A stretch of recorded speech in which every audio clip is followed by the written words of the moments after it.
ಎಲ್ಲರಿಗೂ ನಮಸ್ಕಾರ.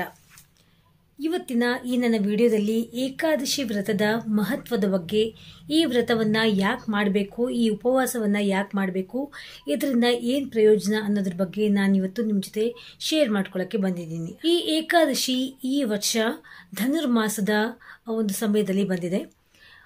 ಜನವರಿ 10 ಅಂದರೆ ಇವತ್ತಿನ ದಿನ ನಾವು ಈ ಏಕಾದಶಿ ವ್ರತವನ್ನು ಮಾಡ್ತಾ ಇದ್ದೀವಿ. ಈ ವ್ರತಾಚರಣೆಯಿಂದ ಏನೇನೆಲ್ಲ ಲಾಭ ಅಂತ ಅನ್ನೋದ್ರ ಬಗ್ಗೆ ನಾನು ಇವತ್ತಿನ ನಿಮ್ಮ ಜೊತೆ ಶೇರ್ ಮಾಡ್ಕೊಳ್ತಾ ಇದ್ದೀನಿ ಫ್ರೆಂಡ್ಸ್. ಯಾವ ವ್ರತ ನಾವು ಮಾಡಲಿ ಬಿಡಲಿ, ಉಪವಾಸ ಮಾಡಲಿ ಬಿಡಲಿ, ಈ ಏಕಾದಶಿ ಉಪವಾಸವನ್ನು ಮಾಡಲೇಬೇಕು ಅಂತ ವೈಜ್ಞಾನಿಕವಾಗಿ ಶಾಸ್ತ್ರದ ಪ್ರಕಾರ ಹೇಳಲಾಗಿದೆ. ಈ ಏಕಾದಶಿ ವ್ರತ, ಈ ಆಚರಣೆ ಆ ದೇವತೆಗಳಿಂದ, ಆ ನಾಭಿಯಿಂದ ಉತ್ಪತ್ತಿಯಾಗಿದೆ ಅಂತ ನಂಬಲಾಗಿದೆ. ಸೊ ಈ ವ್ರತಾಚರಣೆಯನ್ನು ನಾವು 24 ಗಂಟೆಯಲ್ಲಿ ಅನ್ನದ ಒಂದು ಪ್ರಯೋಗ, ಅಂದರೆ ಅನ್ನವನ್ನು ನಾವು ಸೇವನೆ ಮಾಡಲಾರ್ದೆ ಮಾಡಿಬಿಟ್ರೆ ನಿಜವಾಗಿಯೂ ಅದು ಆರೋಗ್ಯದಿಂದಲೂ ತುಂಬಾ ಒಳ್ಳೆಯದು, ಹಾಗೂ ಆ ದೇವತೆಗಳ ಅನುಗ್ರಹ ನಮ್ಮ ಮೇಲಾಗುತ್ತೆ ಅಂತ ಹೇಳಲಾಗಿದೆ. ಇದು ಎಷ್ಟರ ಮಟ್ಟಿಗೆ ದೇವತೆಗಳ ಅನುಗ್ರಹದ ಬಗ್ಗೆ, ಅದೆಷ್ಟು ಮಟ್ಟಿಗೆ ಅದು ಅವರವರ ನಂಬಿಕೆಗೆ ಬಿಟ್ಟಿದ್ದು, ಆದರೆ ಆರೋಗ್ಯದ ಪ್ರಕಾರ ಇದು ತುಂಬಾ ಒಳ್ಳೆಯದು. ವೈಜ್ಞಾನಿಕವಾಗಿ ಇದು ಪ್ರೂವ್ ಆಗಿದೆ, ಸೈಂಟಿಫಿಕಲಿ ಇದು ಪ್ರೂವ್ ಆಗಿದೆ. ಸೊ ಎಷ್ಟೋ ಕಡೆ ನಿರ್ಜಲವಾಗಿ, ಅಂದರೆ ನೀರನ್ನು ಕೂಡ ಸೇವಿಸಲಾರದೆ ಇದು ಮಾಡಲಾಗುತ್ತದೆ. ಬಟ್ ಇದು ಅವರವರ ಶಕ್ತಿಯಾನುಸಾರ ಇದು ಅವರವರ ಆಚರಣೆ ಮಾಡಲಾಗುತ್ತೆ. ಬಟ್ ನೀವು ನೀರನ್ನು ಸೇವಿಸಿದ್ರು ಕೂಡ ಅನ್ನವನ್ನು ಸೇವಿಸಲಾರದೆ ನೀವು ಈ ವ್ರತವನ್ನು ಮಾಡಬೇಕು ಅಂತ ಹೇಳಲಾಗಿದೆ. ಬೇಕಾದರೆ ನೀವು ಸಲಾಡ್ಸ್, ಅಂದರೆ ಫಲಾಹಾರ ಅಂದರೆ ಸಲಾಡ್ಸ್, ಫ್ರೂಟ್ಸ್ನ ನೀವು ಸೇವನೆ ಮಾಡಬಹುದು. ಅದನ್ನು ಬಿಟ್ಟು ನೀವು ಸಾಲಿಡ್ಸ್ನ ಏನು ಸೇವನೆ ಮಾಡಲಾರ್ದಂಗೆ ಫ್ರೂಟ್ ಜ್ಯೂಸ್, ಫ್ರೂಟ್ಸ್ನ ಸೇವನೆ ಮಾಡಿಕೊಂಡು ನೀರನ್ನ ಕುಡ್ಕೊಂಡು ಈ ಒಂದು ವ್ರತವನ್ನು ನೀವು ಆಚರಣೆ ಮಾಡಬಹುದು. ಇದರ ಜೊತೆಯಲ್ಲಿ ಈ ಒಂದು ದಿನ ಲಕ್ಷ್ಮಿಯ ಅನುಗ್ರಹ ನಮ್ಮೆಲ್ಲರ ಮೇಲೂ ಆಗಬೇಕು ಅಂದರೆ, ನಿಮ್ಮ ಕುಟುಂಬ ಚೆನ್ನಾಗಿರಬೇಕು ಅಂತಂದರೆ ಇವತ್ತಿನ ದಿನ ನೀವು ವಿಷ್ಣು ಸಹಸ್ರನಾಮವನ್ನು ಓದಬೇಕು ಅಂತ ಹೇಳಲಾಗಿದೆ. ವಿಷ್ಣು ಸಹಸ್ರನಾಮವನ್ನು ಭಕ್ತಿಯಿಂದ ಓದ್ಬಿಟ್ರೆ ಆ ಲಕ್ಷ್ಮಿ ಪ್ರಸನ್ನಳಾಗಿ ನಿಮ್ಮ ಮನೆ ಮಂದಿಯ ಮೇಲೆ ಅವಳ ಅನುಗ್ರಹ ಇರುತ್ತೆ ಅಂತ ನಂಬಲಾಗಿದೆ.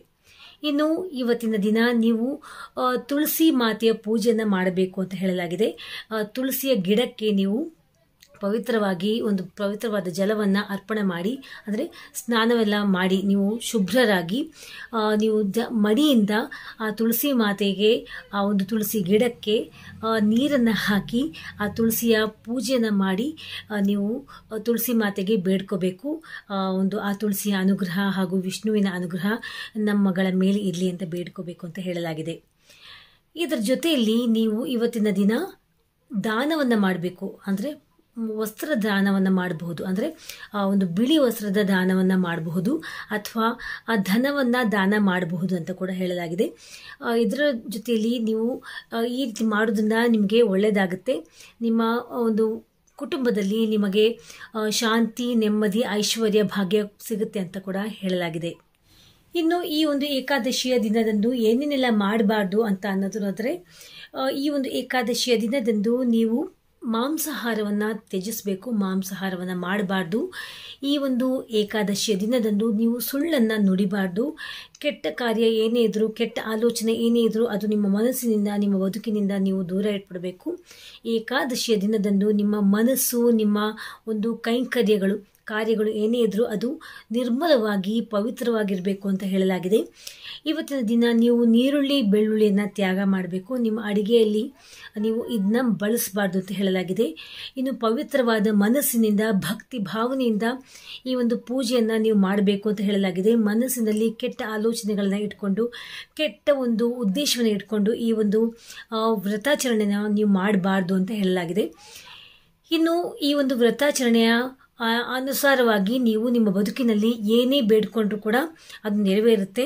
ಇನ್ನು ಎಲ್ಲ ಒಂದು ಕಾರ್ಯದಲ್ಲೂ ನೀವು ಜಯವನ್ನು ಸಾಧಿಸ್ತೀರಾ. ಆದರೆ ಮುಖ್ಯವಾಗಿ ಒಂದು ಶ್ರದ್ಧೆ, ಭಕ್ತಿ ಹಾಗೂ ಮೈಲಿಗೆಯಿಂದ, ಭಕ್ತಿ ಭಾವನೆಯಿಂದ ಈ ಒಂದು ವ್ರತಾಚರಣೆನ ಮಾಡಬೇಕು ಅಂತ ಶಾಸ್ತ್ರದ ಪ್ರಕಾರ ನೀವು ಹೇಳಲಾಗಿದೆ. ಇನ್ನು ವೈಜ್ಞಾನಿಕವಾಗಿ ಈ ಒಂದು ವ್ರತಾಚರಣೆನ 24 ಗಂಟೆಗಳ ಅನುಸಾರವಾಗಿ ನೀವು ಅನ್ನವನ್ನು ತ್ಯಾಗ ಮಾಡಬೇಕು ಅಂತ ಈಗಾಗಲೇ ನೀವು ಕೇಳ್ಪಟ್ಟಿದ್ದೀರ ನನ್ನಿಂದ. ಈ ರೀತಿ ಮಾಡಿದ್ರೆ ನಿಮಗೆ ಆ ವಿಷ್ಣುವಿನ ಹಾಗೂ ಲಕ್ಷ್ಮಿಯ ಅನುಗ್ರಹ ನಿಮ್ಮಗಳ ಮೇಲೆ ಆಗುತ್ತೆ ಅಂತ ಶಾಸ್ತ್ರದ ಪ್ರಕಾರ ಹೇಳಲಾಗಿದೆ. ಸೊ ಇದಾಗಿತ್ತು ಏಕಾದಶಿಯ ವ್ರತಾಚರಣೆಯ ಒಂದು ಯಾವ ರೀತಿ ಮಾಡಬೇಕು ಅಂತ, ಇವತ್ತಿನ ದಿವಸ ಯಾವ ರೀತಿ ಇರಬೇಕು, ಏನೇನೆಲ್ಲ ಮಾಡಬೇಕು, ಏನೇನೆಲ್ಲ ಮಾಡಬಾರ್ದು ಅನ್ನೋದ್ರ ಬಗ್ಗೆ ನಿಮ್ಮ ಜೊತೆ ನಾನು ಹಂಚ್ಕೊಂಡಿದ್ದೀನಿ. ಹೋಪ್ ಈ ಒಂದು ವಿಡಿಯೋ ನಿಮಗೆ ಹೆಲ್ಪ್ಫುಲ್ ಆಯಿತು ಅಂತ ಅಂದ್ಕೊಂಡಿದ್ದೀನಿ. ಹೆಲ್ಪ್ಫುಲ್ ಆಗಿದ್ರೆ ಲೈಕ್ ಬಟನ್ ಪ್ರೆಸ್ ಮಾಡಿ, ನನ್ನ ಚಾನಲ್ ಸಬ್ಸ್ಕ್ರೈಬ್ ಮಾಡಿ, ಲೈಕ್ ಮಾಡಿ, ಶೇರ್ ಮಾಡಿ ಅಂತ ಹೇಳ್ತಾ ಯು ಆಲ್ ಟೇಕ್ ಕೇರ್. ಆ ದೇವರು ಎಲ್ಲರೂ ಒಳ್ಳೇದು ಮಾಡಲಿ.